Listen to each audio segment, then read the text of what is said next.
Dear friends, thank you so much for being here today.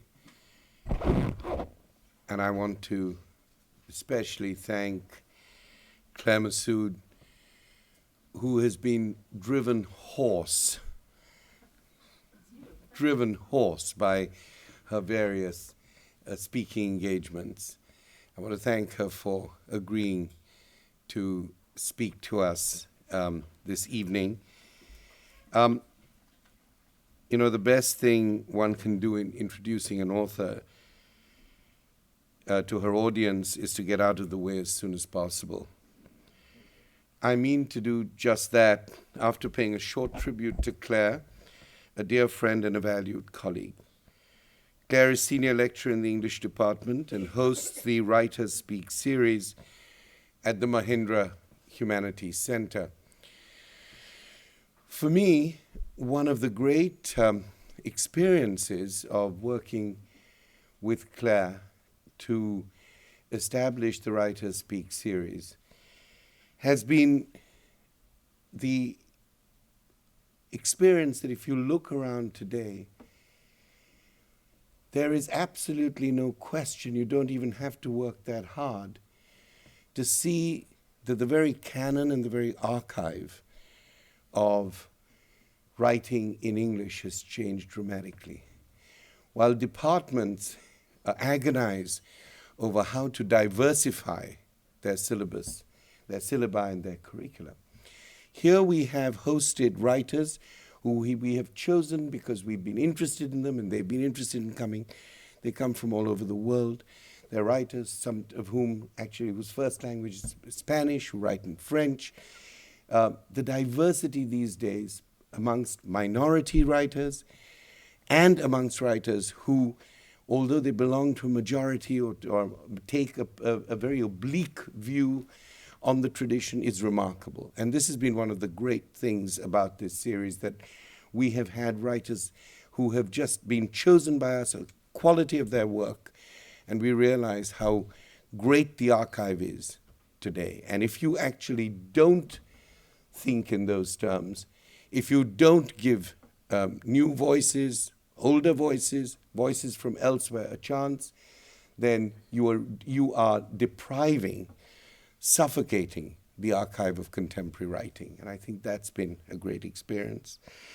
Claire is a recipient of the Guggenheim and Radcliffe Fellowships and the Strauss Living Award from the American Academy of Arts and Letters. The Burning Girl, published at the end of August, is her 6th book. The best writers, and Claire is simply one of the very best, create a world that we recognize as our own, as our belonging, while helping us to explore ways in which we might realize our longing to plot our lives afresh or to desire the same old things all over again. As we struggle to experiment with the precarious perversity that exists in what we thought was predictable, great writers never say, "I told you so." They tell us another story and then another one that doesn't beam the truth straight into our eyes, but redirects our gaze to take in a more complex chiaroscuro. Claire Messud's writings explore deep veins of irony and affinity, but there is no cynicism in her vision, no immodesty of purpose or prose. As a friend and a writer, our favorite authors are often both, she remains, happily, an intimate stranger. Claire engages with the messiness of the moment as it unsettles social rife and renders psychic life fragile.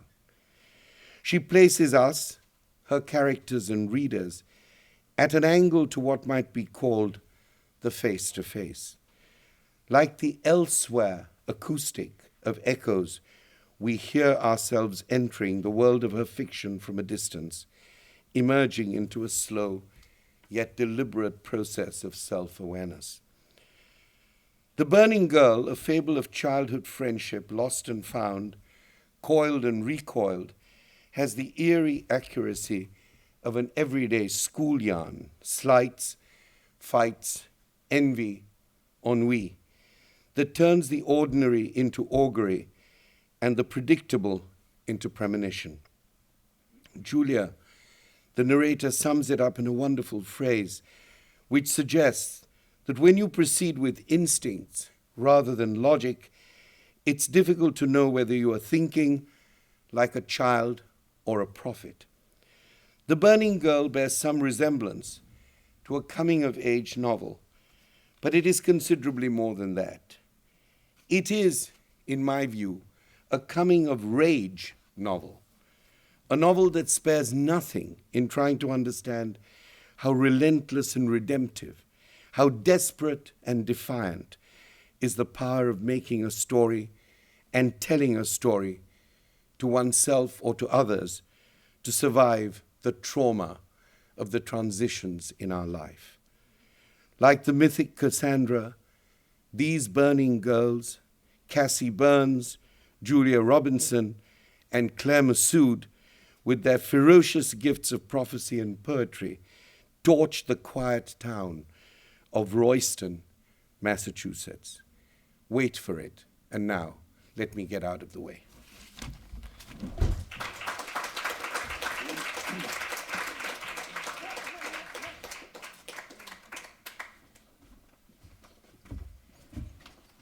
Thank you, Homie, for that beautiful introduction. I feel like I should just go home now. That was so great. And thank you all for being here. I know it is a rough time of term, so it's extraordinary that you guys are here. Thank you for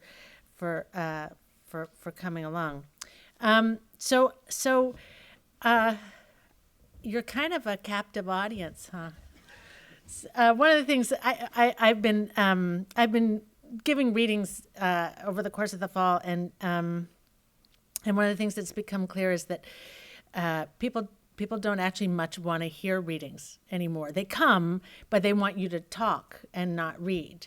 But I thought, well, today I could actually read, so I thought I would do that if that's okay.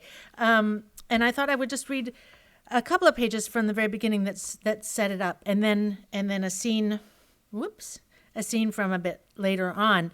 The novel is narrated by Julia, and she's telling it from just the summer before her senior year in high school.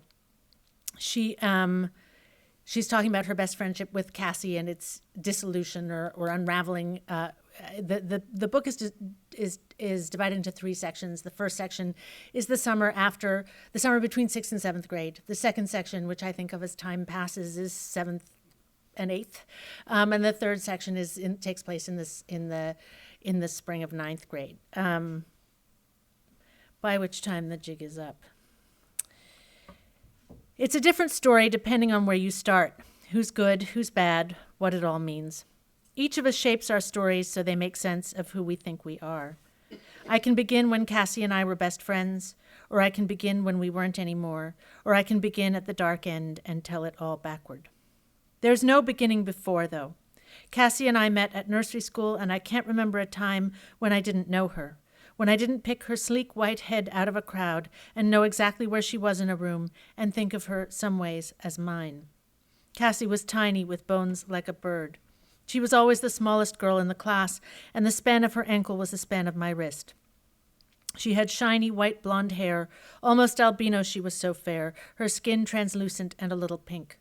But you'd be wrong to mistake her size and pallor for frailty. All you had to do was to look into her eyes, still blue eyes that turned gray in dark weather like the water in the quarry, and you could see that she was tough. Strong, I guess, is a better word, although, of course, in the end, she wasn't strong enough. But even when we were small, she had a quality about her, a what the hell and I'm not chicken, are you sort of way. According to my mother and to Cassie's mother, Bev, Cassie and I became friends in the second week of nursery when we were 4 years old. That was always the story, though I can't tell now whether I remember it or have just been told so many times that I invented the memory.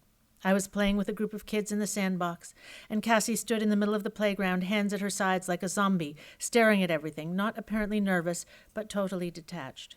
I left my friends to come touch her elbow, and I said, so I was told, "Hey, come build a castle with me?" And she broke into that rare, broad smile of hers, a famous smile made all the better when she was bigger by the Georgia Jagger gap between her front teeth. She came with me back to the sandbox. And that, my mother always said, was that. So the first section, wow, I'm really struggling with that wire. The first section, which takes place in this summer just before middle school, the girls have been volunteering at the animal shelter, and Cassie gets bitten by a dog and has to have stitches, and so they can't volunteer there anymore for a while, and so they need something to do. And Royston, which is a town that doesn't exist, but if it did exist, would be not far from where Georgetown, Massachusetts is, if that gives you some idea. There's a quarry outside the town that they know about, and they decide to make their way to the quarry. And beyond the quarry, they know somewhere in the woods is an abandoned asylum. So there are. Homie and I will be chatting. I don't want to go on about it, but the intention was a very simple melody with riffs. The intention was a sort of archetypal story of American adolescent sort of girlhood, and in which the quarry and the abandoned asylum have their archetypal quality. But so I thought I would read about their first visit to the asylum. And they've been looking for it. They've been stumbling through the woods, and they come upon it. The sad building loomed enormous. We crested the hillock toward the light, and at first could see nothing but more sky down the other side.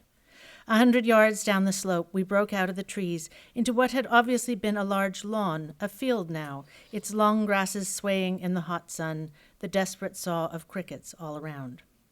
Wildflowers were scattered through the grasses, flashes of pink, purple, and orange in the bleached ripples, coneflowers, cosmos, calendula, coreopsis, and the air so long moist between the trees smelled dry, a late summer smell of safety. The long grassy stretch, broken here and there by wispy saplings, ended in steps leading to a stone patio. We'd come up the back. Instead of the circular drive, the portico, and the garages, we were confronted by banks of darkened windows, like eyes, in the 3-story U-shaped brick facade, as if the building were an almost human monster. On the ground floor, on the wings at either side, we could see brown-painted metal doors, but in the middle of the U, its basin, if you will, stretched a span of French windows giving onto a terrace, and there, just for a moment, you could picture the rich man's residence the house had originally been. You could imagine the French doors ajar, curtains fluttering in the breeze, on the terrace a few tables shaded by large parasols, and a house party of elegant men and women drifting, holding china teacups or smoking cigars. Then you noticed the heavy padlock chain that ran through the door's institutional bars, rusty but still newer than the general disintegration at first suggested. Some poorly scrubbed blue graffiti stretched along one wall.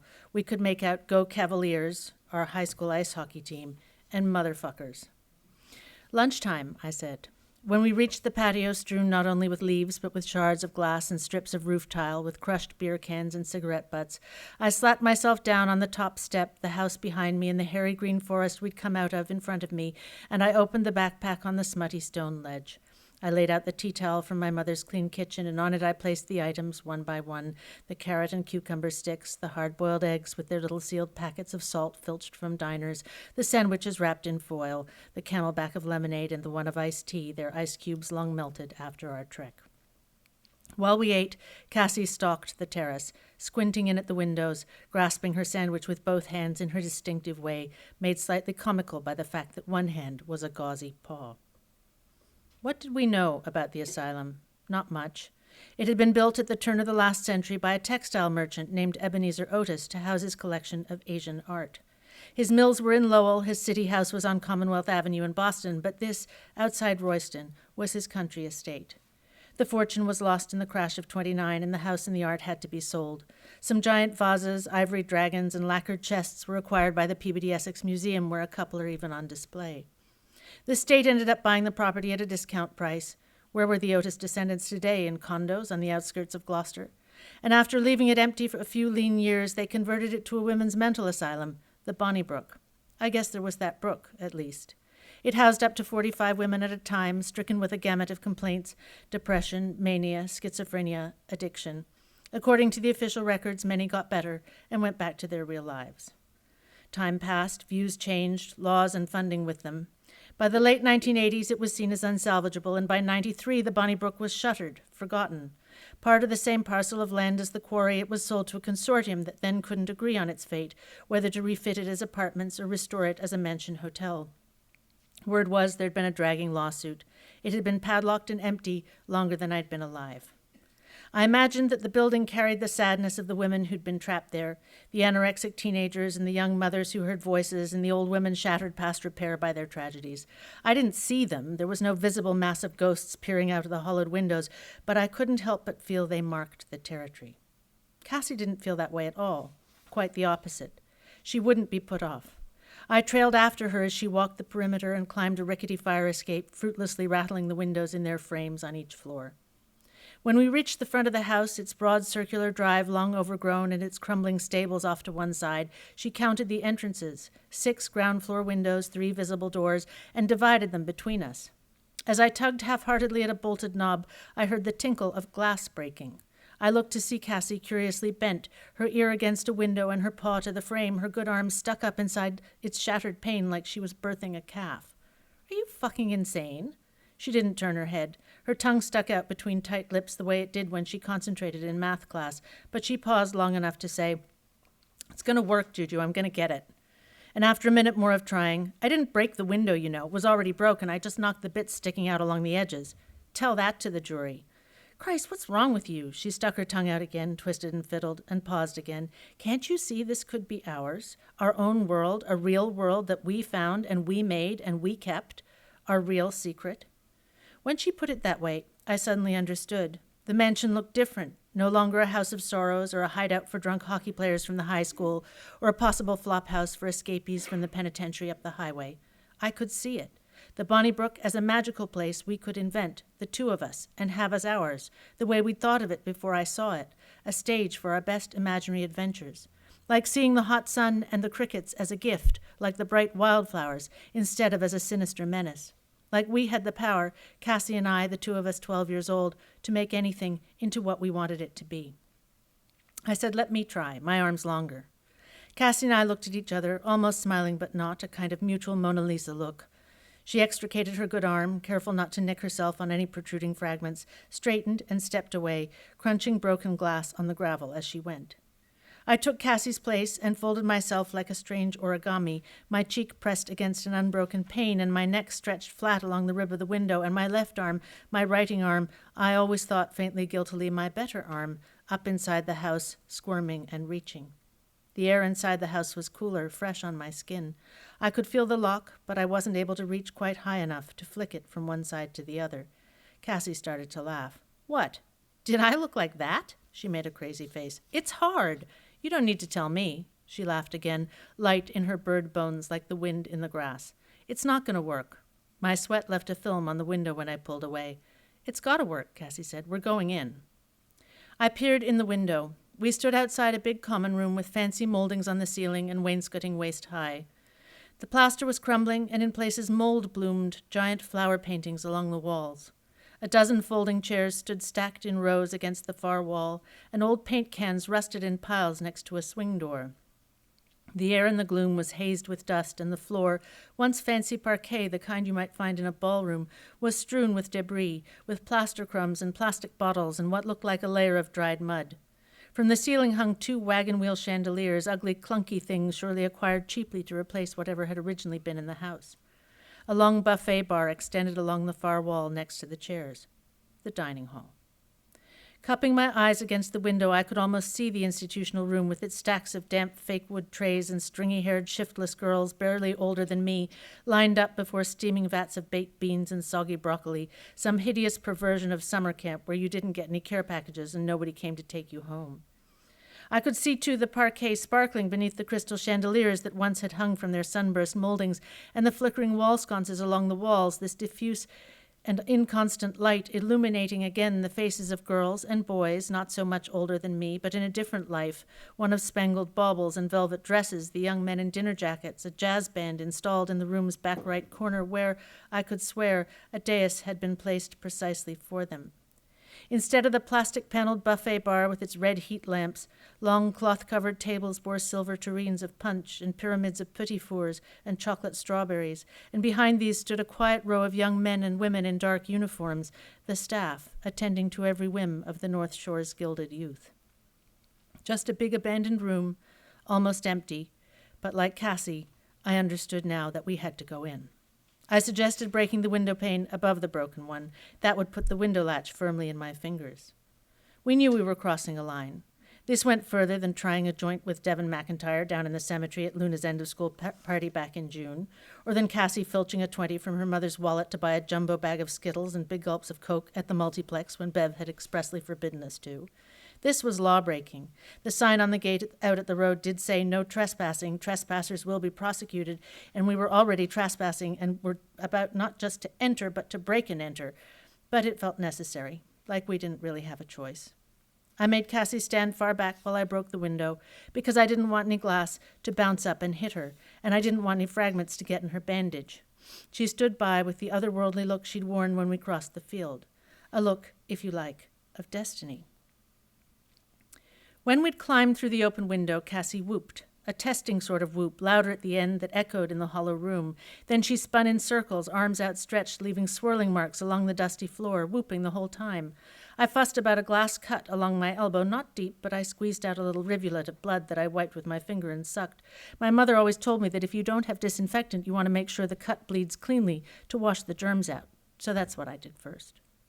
We pushed the swinging door to check out the kitchens, 2 big rectangular rooms, laid end to end with black and white checkerboard flooring like at my house, but miles of it like something out of Alice in Wonderland, and rows of stainless steel counters dulled by years of filth.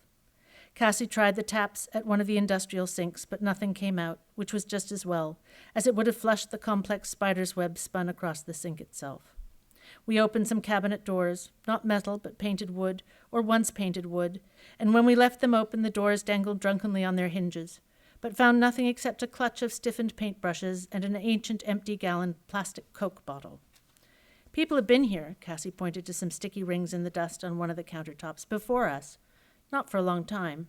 Do you think the Coke's from when they moved everything out 20 years ago, or from last year when, say, DeLuey Runyon was hiding out here? DeLuey Runyon was a high school junior from Worcester, famous because he beat up his math teacher, also his hockey coach, and ran away before the cops got him. He was missing for 72 hours and then turned himself in. Nobody knew where he'd been exactly, or they weren't saying, but he hadn't been at the Bonnybrook. We were too far from Worcester. Most likely he'd been in his girlfriend's garage. Last year, I doubt it, but maybe not so long as 20 years. Remember the chains on the doors at the back? They're newer than that. So maybe they had a problem with people, coming in a while back, like 5 years or 10, and put the locks on. We both considered the crazy number of days in which this building had stood empty, how on any one of them, far more days than either of us had been alive, though not quite as many as all of our days put together. In this house, anything could have happened, and most strangely of all, how on most of those days, even almost all of those days, nothing had. Sure, kids like us had broken in before and hung out drinking on the patio, and maybe a few times some nut had spent a night here. Maybe even half a dozen nights. Imagine someone had even lived in the Bonnybrook for a month. That would still leave 17 years and 11 months, well over 6,000 days and nights of total silence. A once human habitation uninhabited, given over instead to spiders and chipmunks and robins and potentially the occasional fox. It overwhelmed in the way the night sky overwhelms when you lie on your back in the grass and stare at it, at all the tiny points of light, and imagine the unimaginable distances between those stars and Earth, and how long even the light has taken to get to your eye, so long that maybe the star that emitted that light is already, in actuality, long gone. I vote we see upstairs first, Cassie said. In the front hallway, we peered up the staircase at the big stained glass window with its lilies in a vase and crimson tracery, only a few panes knocked in, their bright fragments scattered on the wood floor. Someone had pulled up boards, leaving rutted gaps underfoot, but the newel post at the bottom of the stairs had proven too sturdy for the thieves. Its carved finial was the size of my head, a great once-polished ball of patterned flowers and vines, a vinery traced all up the banister and the length of the balustrades as well. Can't you see the grand ladies coming down, Cassie breathed at my ear, in their evening dresses. Sure I can, I said, and it was true, I could. And right behind them, do you see the crazy girls in blue smocks with their hair sticking up anyhow and wild eyes? Do you see them too?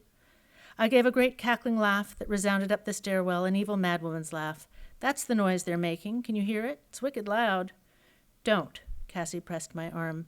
We both looked up the stairs at the dust motes drifting in a shaft of sun across the landing. We could feel them with us. I knew she did just as much as I, and they too were our sisters. Don't. To be in that ruin with Cassie, it was such a particular feeling that I've had nowhere else. If ever I have it again, I will recognize it like a long-lost scent, and that afternoon and the ones that followed will return to me in all their visceral intensity. The Bonnybrook was at once the most unlikely, vivid experience of our lives up till then, and like a dream miraculously that Cassie and I dreamed in tandem, touching, hearing, and feeling together. The asylum was darkened by the traces of its past, made titillating, even scary by its silences, but made safer, too, by our sharing it. Being in the Bonnybrook was like being inside both Cassie's head and my own, as if we had one mind and could roam its limits together, inventing stories and making ourselves as we wanted them to be. I'll stop there. Thank you.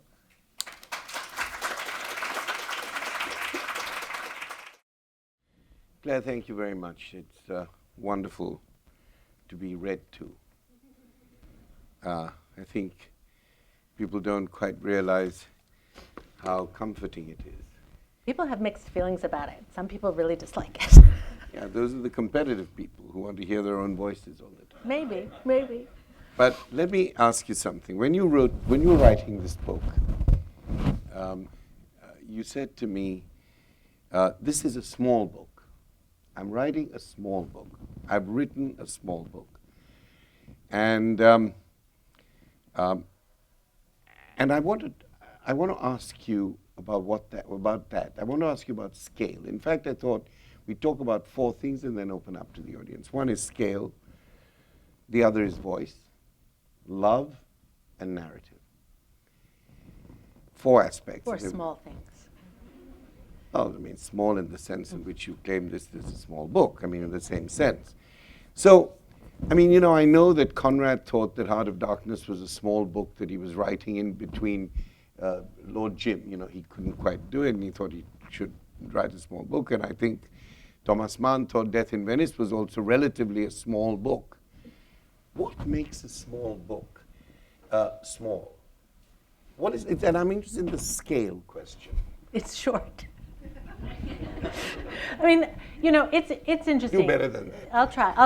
I mean, it's interesting because a number of people have actually said to me, "Oh, well, of course, the scale of the ambition in this is so much less than in some of your other books," and I feel like I've been a little baffled by that, because actually it seems to me that the challenge for me was greater. Or certainly, I mean, it always seems like a great challenge, whatever you try, right? If it doesn't seem impossible, why bother? But the challenge was simplicity, right? So the challenge was to try to write a story that would have about it, as you said in your lovely introduction, but would have about it the quality of a simple Bildungsroman, that would have about it a sort of familiarity, or that it, look, it's like a souffle, right? Like, I feel like the aim was like a souffle. The aim was to write something that people could sit down and read and just enjoy. And then you know, you never know. Does it work? Who knows? But somebody said to me, "Oh, I read your book a second time, and it was completely different. It felt like a piece of quartz that I turned it, and it was a different book." And that I felt that was a great compliment to me. I mean, I took it as a great compliment, because that was what I wanted. I wanted it to be something that would seem simple and possibly even familiar, but that would have certain strangenesses about it that would make a reader think, well, that clearly is on purpose, so what? Let me look again. And that upon looking again, there would be this other if you will, this other story revealed, or these other questions explored. Yeah, the souffle thing only works because you've got to eat the souffle straight away. If it collapses, it actually doesn't taste that different, but it, it loses its aesthetic standing, Right. so to speak. But let me say this, that there's, of course, another way of thinking about this, which is the Walter Benjaminian way, that you take the small thing, which is polished and polished and polished, and it just throws out all kinds of light. Now, the notion of small and big is interesting, of course, in literature, because in a funny way, this is not a Bildungsroman. I feel it's not, because, as I said, whereas in a Bildungsroman there is a kind of, at the end of the day, a sort of moral realism that takes over. Here, the rage never stops, and the end, the dream at the end, that great dream at the end is full of complexity. It's full of it's full of passion and incest and love bites all over and unresolved. I mean, I don't mean actual love bites. I mean wounds, that you see. But it seemed to me that a painter, it's interesting that Peter is here today, painter would never say a miniature work is a small work.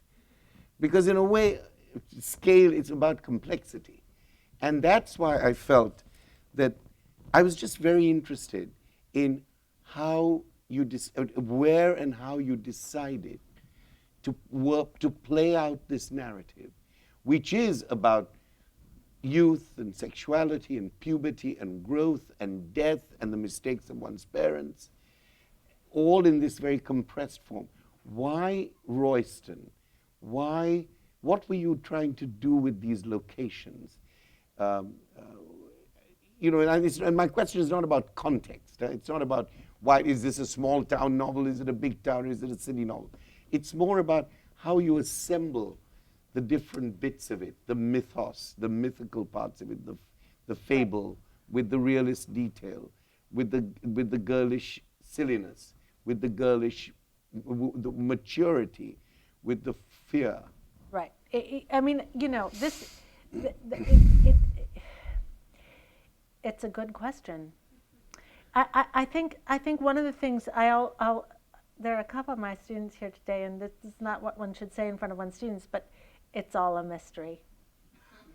It's all a mystery. I can't really tell you. I mean, Royston is a mystery. Well, I think what leads one to make certain. I mean, I'm actually a great believer in intuition, in the id at work. I can give you all sorts of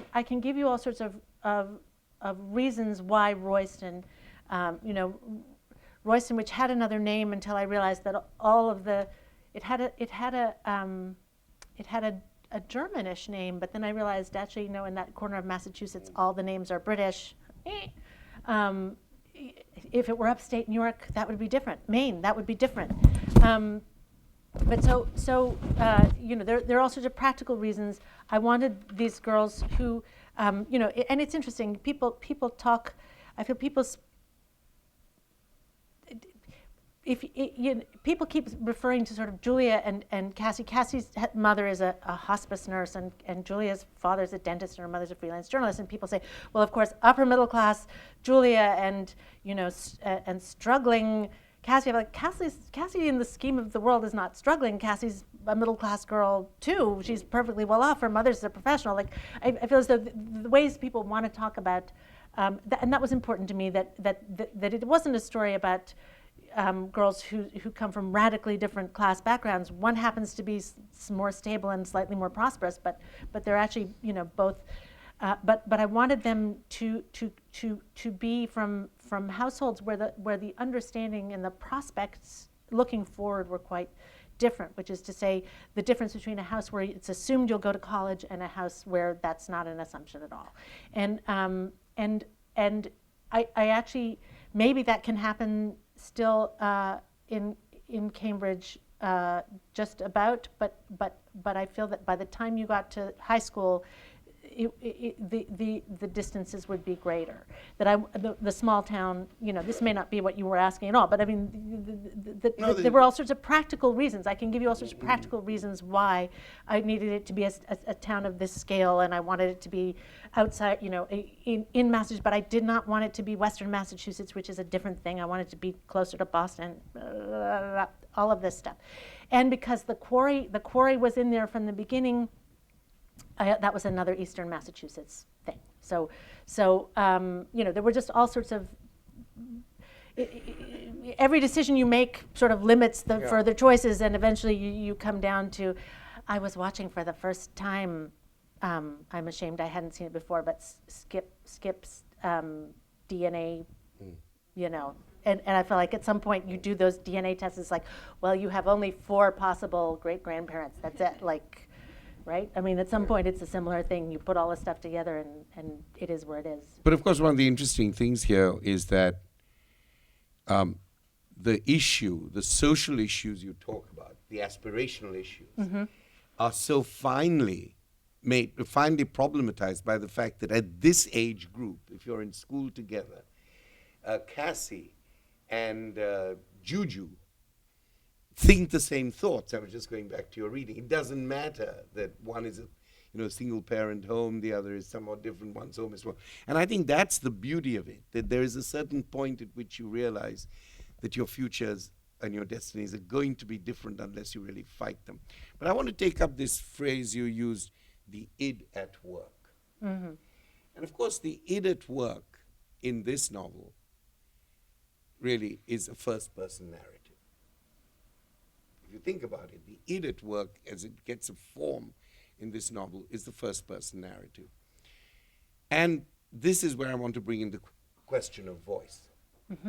Partly because many of the reviewers, I think, have got it the wrong way around and keep asking the traditional question about first-person narratives, which is this a reliable author or is this an unreliable author? This is post-Wayne Booth and the rhetoric of fiction. Or is there authenticity in this first-person narrative? Does the narrative hold together as it goes on? And of course this is a work about transition. So it cannot hold together. But it seems to me that this idea of thinking about first-person narratives as belonging to persons is almost less interesting, as you show in this book, than the way in which the first person emerges in different mise-en-scène. So in the quarry scenes, the first-person narrator is a different kind of narrator. In the other scenes in school, it's a different kind of first-person narrator. And that I thought was something very interesting in this novel, and didn't allow you to use the moral calculus. Is this a realist person? Is it a non-realist? Is it reliable enough? Or otherwise. But you also brought to mind something else, which is that first-person narratives are vampiric narratives. They feed, the narrator feeds off the life and blood of somebody else to the extent to which you ask, as you do with, say, Conrad, why the hell is Marlowe so obsessed with guts? Why? What is there about... Why is Marlowe so obsessed with guts? Or indeed, here, Julia, it's almost as if she doesn't have a life outside of this obsession with... she has some. She makes some other friends. Yeah, but it's all so self-conscious. If I touch this boy's hand, is he wincing? Is he not wincing? Is he coughing? Is he sneezing? All very interesting. But the real issue here is that without Cassandra... Right. There's no story. Yeah. Right. But I mean... There's no person. There's no person. But I mean, there are various things. And I think those two things are not unrelated. And there is the fact that we...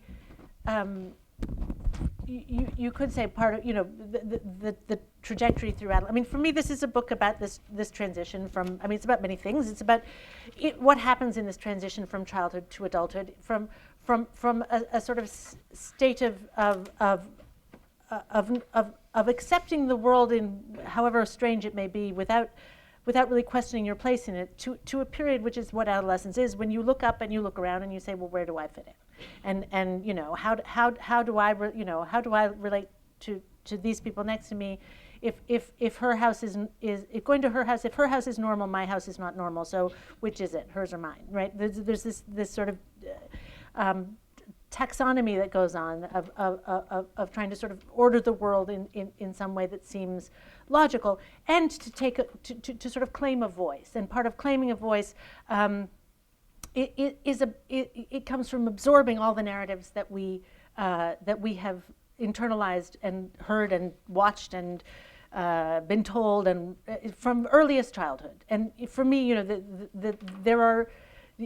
there are many stories that are in this simple story, from Hansel and Gretel to, you know, as you know, I've said to you, I had this many years ago. I said, I think to you, Peter, I said, when asked, you know, what would be a sort of influence or antecedent, and I said Le Grand Monde, the Alain Fournier novel, and you know. And by and large, you know, that's just not a common reference now. So when I said that to my editor, she was like, huh?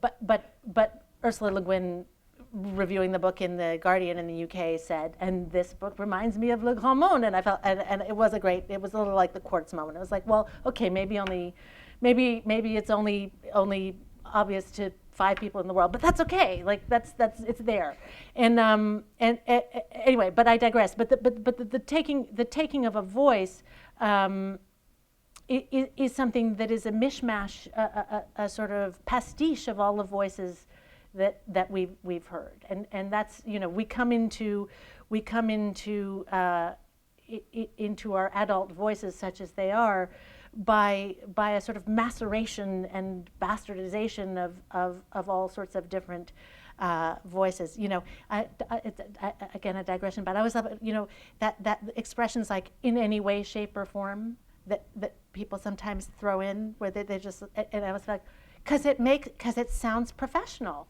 right? Because it sounds like, well, there's in any way, shape, or form is actually, strictly speaking, a phrase that has no purpose anywhere.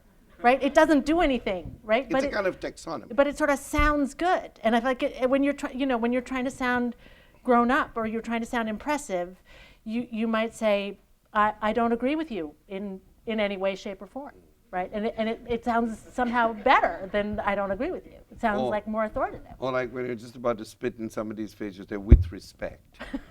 Well, no, or as we say at our house, no offense, the phrase that presages in certain offense, right? Like, you don't say that unless you're out of. So let me tell you that as an undergraduate, in my undergraduate college in Bombay, Le Grand Monde was a set text, so we studied it there.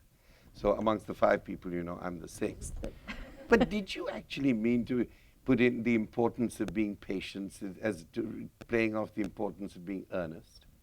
No, you have a line that says the importance of being patient, and I thought, how funny! This is riffing off the importance. Right. Well, that one will have come. That one will have come. But you see, it's all in there. You know, I had this experience when I was reading to my kids of discovering, there was a book that my sister and I had loved as children, and it's called The Wind on the Moon, and it's by somebody named Eric Linklater, and the New York Review of Books reissued it. And when I read it to my kids, now already some years ago, I discovered that all these jokes that I thought of as family jokes that I thought we made up, no, they're jokes from that book.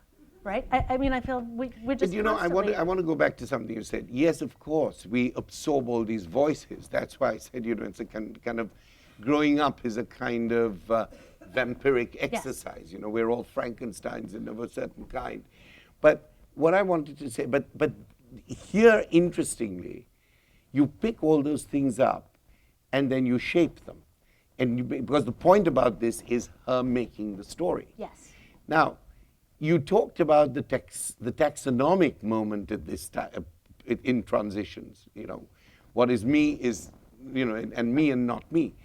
But the interesting thing here is not so much the taxonomic as I read it. I may be wrong, with respect, You can read it any way you but, want. But the tropic, the translational and tropic, so that she's continually taking something, taking the binary taxonomy, if you like, and then translating it and making it into a metaphor and into a trope, putting it in different places.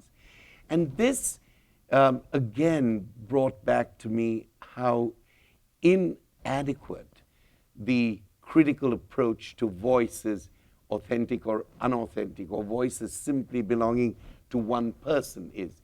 Because here the voice is neither, in a way, it's Juju or Julia, but the real issue is the tension between her and Cassie. The voice keeps going in between. It's a very citational voice. So we've done our voice bit. Okay. Now I want to talk about love quickly and then narrative. Okay. And then open up. So I thought that there was a kind of real complex depth when, the relationship breaks up, really. There are attempts where it sparks up again. There are expectations that this will last, expectations on Julia's mother's side, and then it doesn't last, etc. And then Julia says, if my mother thought it would be the first visit of many, she was mistaken. Cassie was friendly enough at school, as if I didn't have ice shards in my heart, as if I couldn't possibly. But she must have sensed something. Either that, or she chose to keep a distance. I could not make a significant overture. My pride depended on this.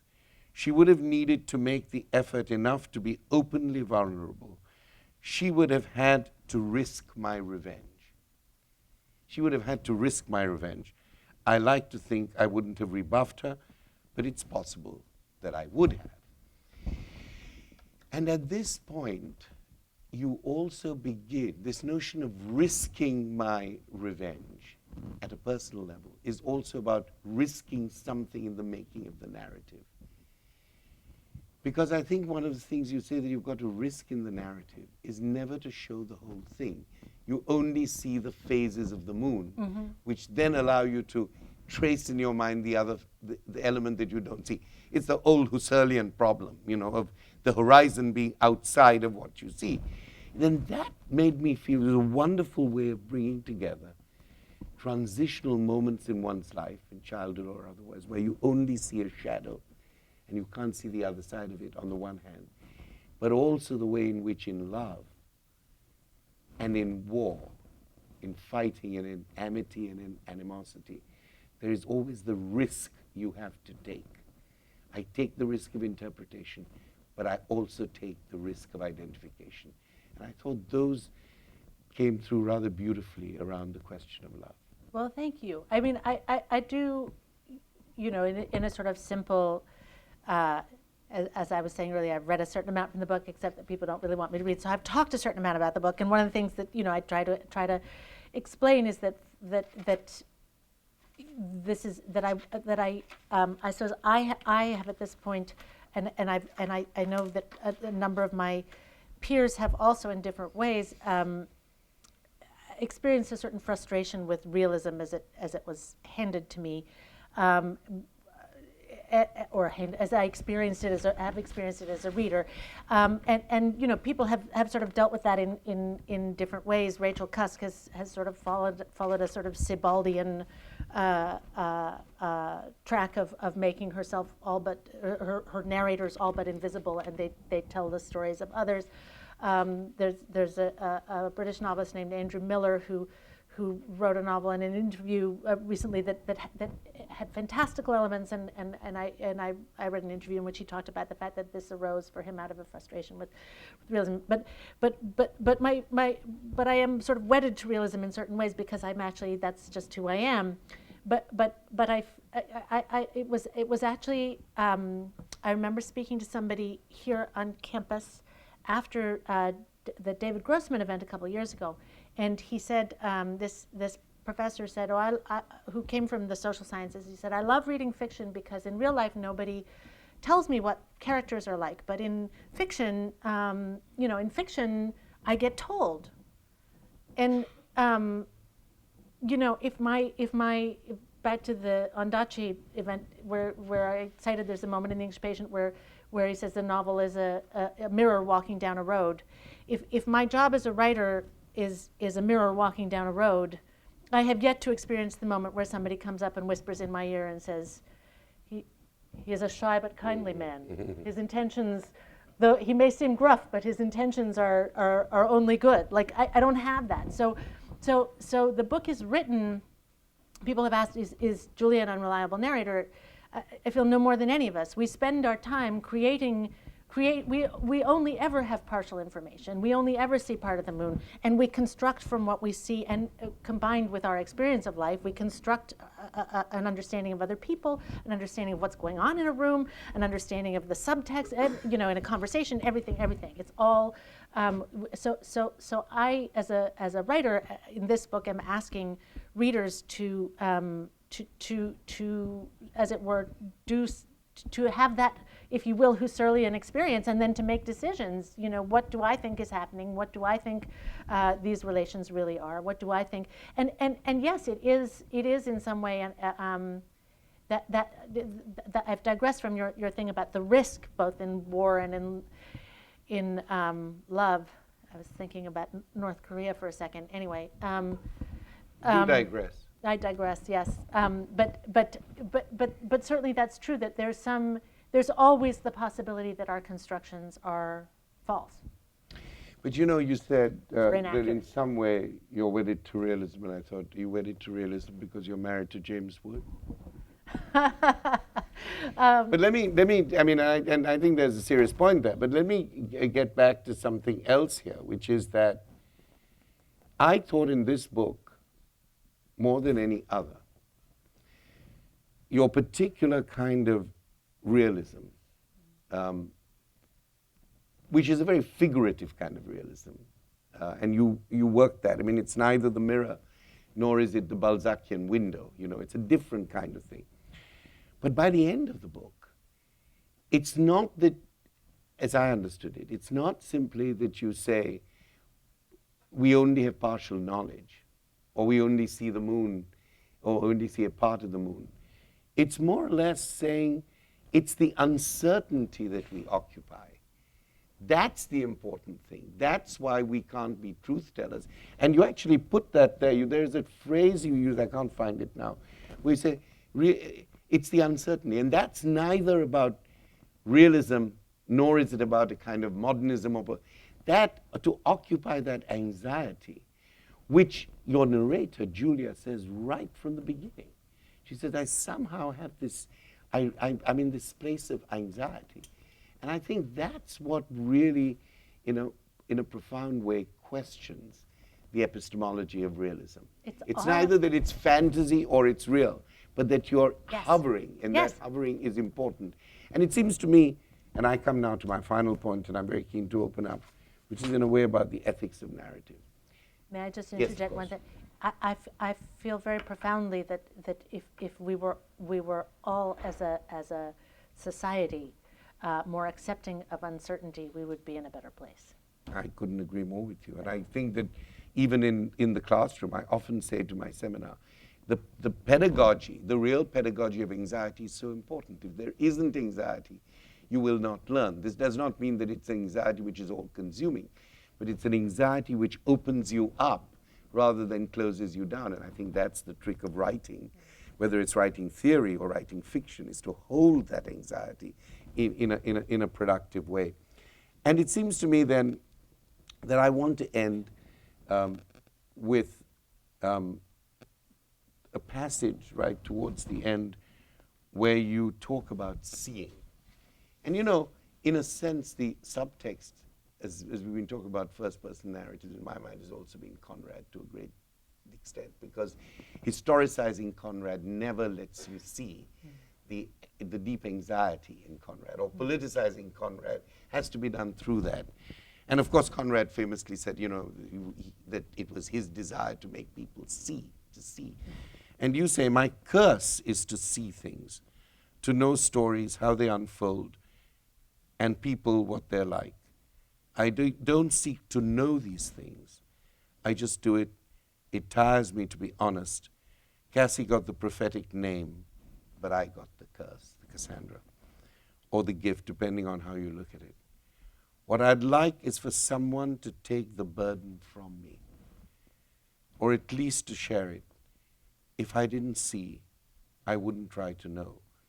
And of course, you can't ever really know what happens to another person or what they think happens to them, which amounts to the same thing. I can't know what the poison cloak felt like burning into Cassie's skin. I cannot even really imagine it. So here we come back to the half moon that makes you narrate, because if you saw it, there would be nothing to narrate for. And on the other hand, we come back to the anxiety, and the anxiety of the undecidable, which you have brought through, I think, so well here. But then what is seeing? What is seeing? What is seeing in the way in which you talk? What are you seeing? Is it there's much in this book about myth and the prophetic, but what is it to see as a burden? What is the burden of seeing? I feel that maybe in a way the answer I might give will disappoint, but because I'll bring it back down to the level of the everyday, and it seems to me that the people are on a spectrum from those who are most chameleon-like, who see, to those who are least mutable and see less, right? And that you were saying earlier about the vampiric nature of the first-person narrative. The characters at the least mutable end are not interesting narrators. They are interesting for people to observe and write about. But you can't imagine Brideshead narrated by Sebastian Fleisch. I mean, it wouldn't happen. I mean, it's a recurring sort of duality or whatever throughout. I think certainly 20th century fiction. And I mean it in life. Like I can see from earliest days with my kids' friends and my kids. Like my kids have the gift and the curse to walk into a room and read it, and understand the power dynamics, and understand how everybody relates to each other, and what they then do or don't do with it is a whole other story.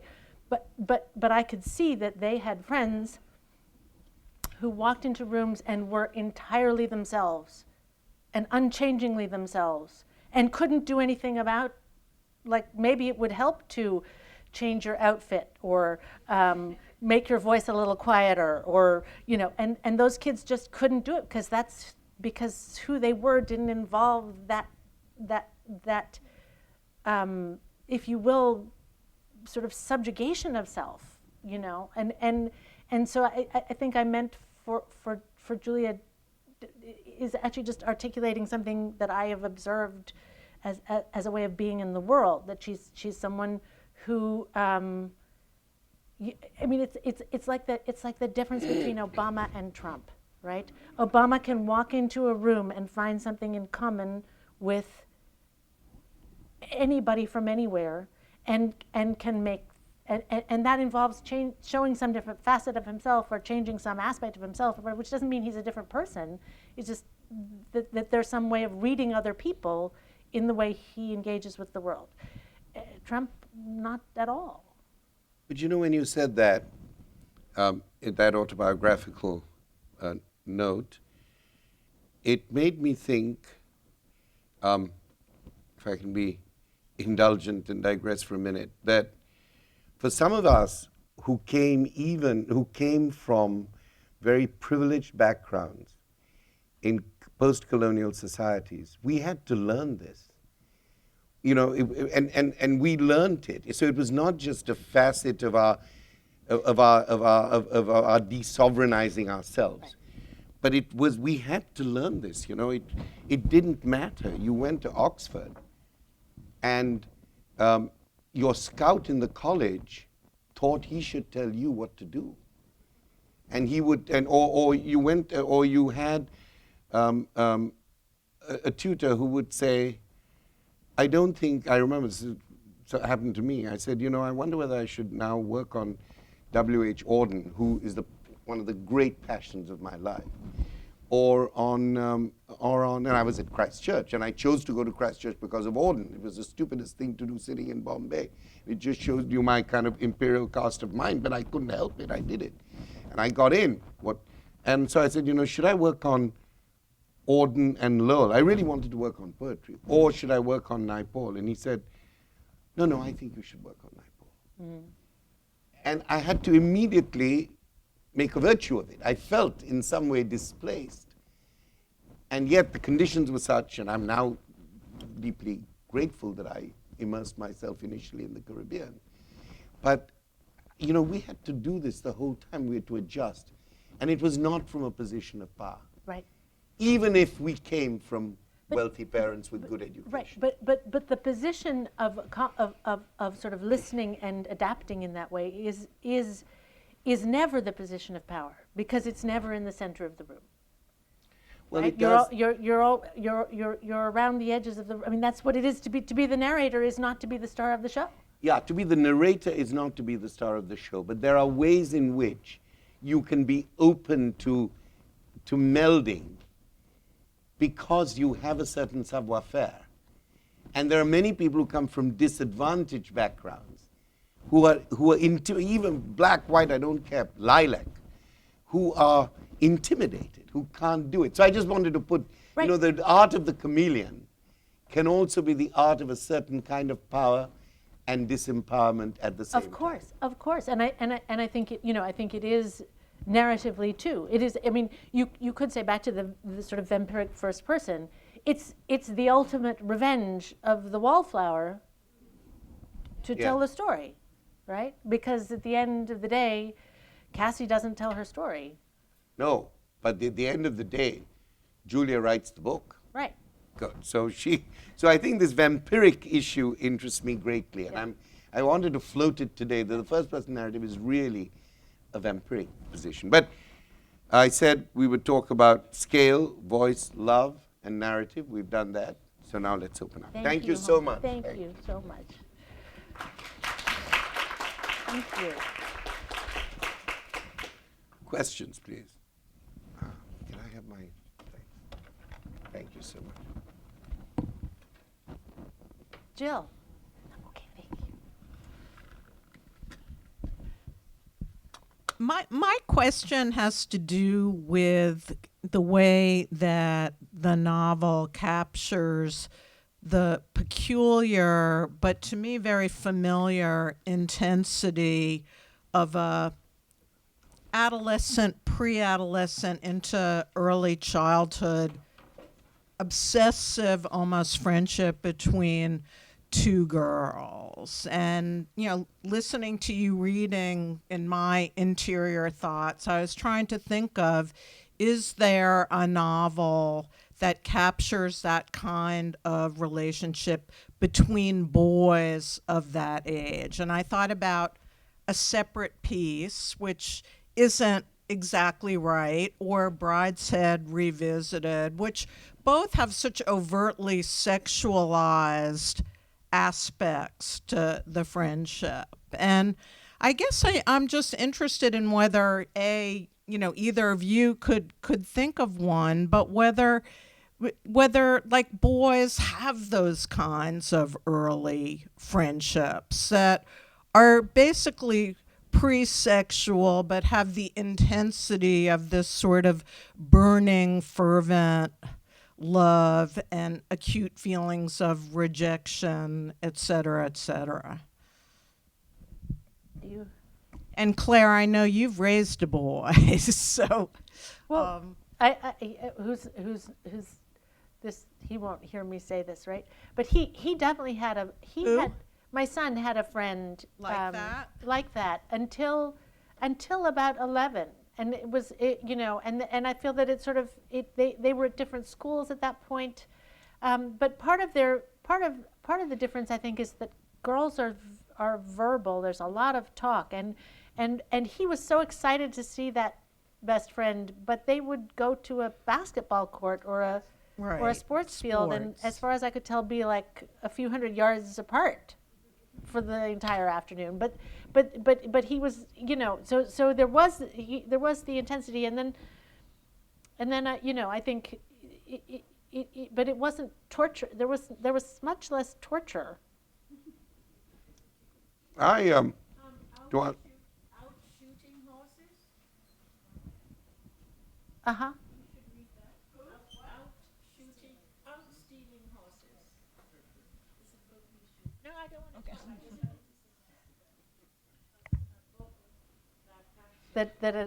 That tells that story. well, I think I felt, funnily enough, Jill, the other way. I thought I could completely identify with this, with Cassie and Julia, and I had two such relationships, very, very close, and and very physically close, without being erotic. And I don't think either of us has really got over the break. And we used to, in Bombay, spend our days. I mean, we were on a prize committee recently, and he said, "Do you remember we used to meet 3 times a day? We'd go to college, I'd come to your house for lunch, you'd come to my place for dinner, and then we'd go out for a walk after dinner, every day." I don't think we ever got over it. And today, this person lives in New York, and I live in Boston. And he was the closest thing in my, till I was 18, apart from my relationships with women. I mean, this was the closest thing. And I think the break was such, and I felt it so strongly, that today we can't even talk about it. And because we can't talk about it, it hasn't brought us together. And I actually felt that, as you said, the verbal nature of these relationships, the verbal nature of them, the sharing of fantasy, the sharing of making up stories, that I think gets sublimated by sports and that whole public spectacle. And he and I couldn't do anything. We could play a little cricket, but neither of us was any good. And so we spent a lot of our time reading and talking and making up stories, that kind of thing. But I, funnily enough, felt very close to the experience in this book. And I thought, what a strange thing gendered relationships are, in different contexts. And I am speaking from the context of Bombay. Something I think also reminds me that it's very different, because it's not a relationship between boys. But I think the relationship between Kim and the Lama is actually, there are many similarities there, because, in many ways, Kim is the adult, the Lama is the child. They have a very close, both physical and social relationship. There's a complete breakdown of childhood in Kipling. I think there's a lot more to that book about the nature of childhood, and it is interesting that it's a kind of Western boy of mixed and unknown parentage, now chameleon-like in India. There's something about that relationship that strikes me as being one between boys and not really, a mentorial relationship, although that's the way it's formally set up.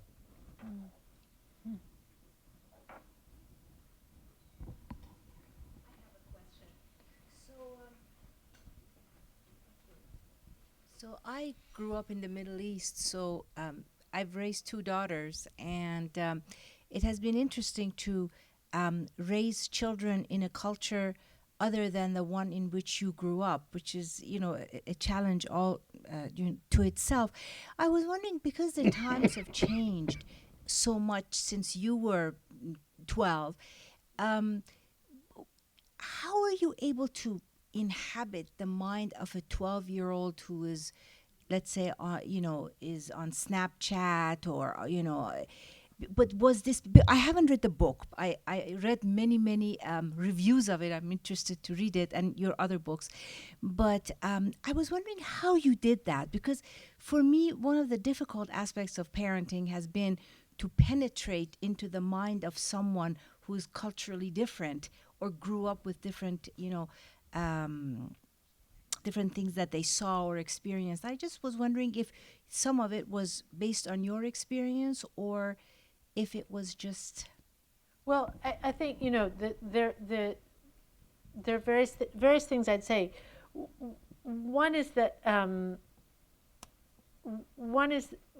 it's set in a very particular moment, and so it's largely pre-Snapchat. But this became a thing because it corresponded. I think the girls are a year older than my daughter, but it corresponded to I've driven the car for a lot of teenage kids for a bunch of time, and so certain cultural references and so on. But it was also the moment of the iPod, like the moment when they're in sort of 6th and 7th grade is the moment of the iPod Touch, which I don't know if you remember that device, but it played music, and it would text if you had Wi-Fi, but it didn't have anything beyond that, and it didn't take pictures, and it didn't, so their evolution, by the time they're in 9th grade, those things, 9th grade corresponds to the beginning of Instagram and I think Snapchat in their world, but that's very much towards the end of the book. So there is the strangeness right now that even from one year to another, teenagers' experiences change. So my daughter, for example, has explained to me, we don't Facebook. Those kids are 2 years older than me. We Instagram and Snapchat, and there were Vines, but Vine has gone the way of all things. But it's a very specific, and that's very different because there's a whole generation of people for whom Facebook was has been and still continues to be the sort of focus of a great deal of life. But in her generation, no, literally by a year. I also think one of the things about and I know. So my parents, my mother's Canadian, my father's French. I was raised around and about, but ultimately in the end here, and on realizing that your upbringing is weird. I realized at some point that my upbringing was compared to other people's pretty weird, and I realized in the editing process that my kids' upbringings have been weird. There were, I had references to I think I was allowed to keep one, but to Marilyn Monroe, and I was told, no, young people don't know who Marilyn Monroe is. And I said, well, at my house, the kids know who Marilyn Monroe is. I mean, there were just all of these things that I realized that we clearly have imparted. So the oddity of our household has imparted stuff to the, I mean, Marilyn Monroe is hardly odd, but we could find other things. Anyway, the point being that the question in my mind becomes not, is this a representative adolescent, but do I believe this adolescent could exist in this country in this time? And I feel pretty certain that I do believe that. And indeed, my poor daughter, I made her read the manuscript and make, which I had never done before and hope never to do again. It's not, she has to live with me. So, but she said this no, change this. Yeah. Thank you to you both. I was very interested, Homeen, what you were saying about the narrator not being a fixed, static one. And I was thinking about Judith Butler's giving an account of oneself and how narration can change when we narrate ourselves in the face of another, and there's even sort of a vulnerability to that. And I'm wondering if that played into your mind at all in terms of what made the voice of the narration change vis-a-vis her relationships in the text. You asking Homie Yeah. that? Well, let me tell you what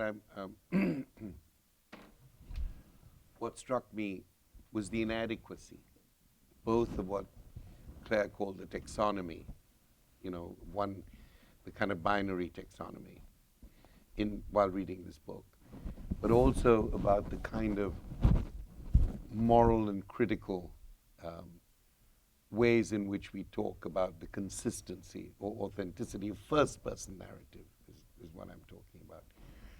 Now,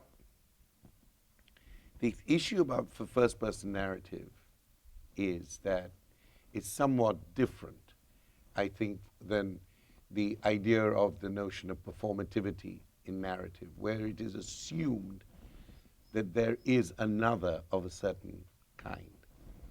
Yeah. Now, the interesting thing with first-person narrative is that the person who narrates is constructing the narrative on the basis of a projected or cited otherness. You see what I'm saying?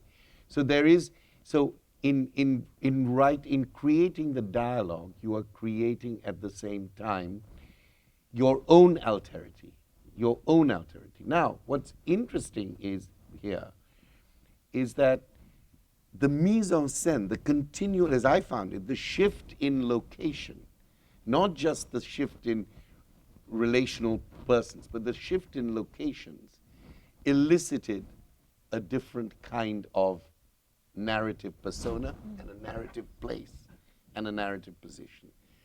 And in technical terms, I would say this is less about Judy Butler and not only, but of course, that whole tradition of the performance, and more about about the notion of enunciation, that in any particular moment, institutionally, structurally, spatially, and temporally, you are continually using a kind of GPS, whatever it's called, global positioning system. And that keeps changing. And so to demand, at the end of the day, is this reliable or unreliable? Is this authentic or not authentic? Doesn't really give you the measure of transition as you get it, as I see it in this book. Because the transitional doesn't move in that way. It has you see what I'm saying? It has a particular location, then that location can change. So it's as much about place as it is about the continuity or discontinuity of personhood.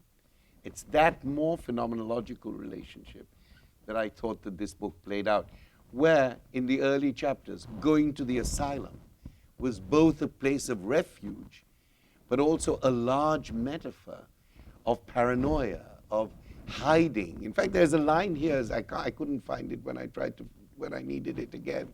But she always felt that in her anxiety, she was tinged with a certain paranoia. I don't know if that's the word, but some of fear. So that's what interested me, the way in which a location can create an affect for a particular voice or a particular relationship to a place, to a time. And that's very different from this endlessly iterative, performativity circus, in my view, with respect. No offense. No offense, man. Maybe that's. Okay, well, thank you so much. Thank you all. Thank you all. Thank you.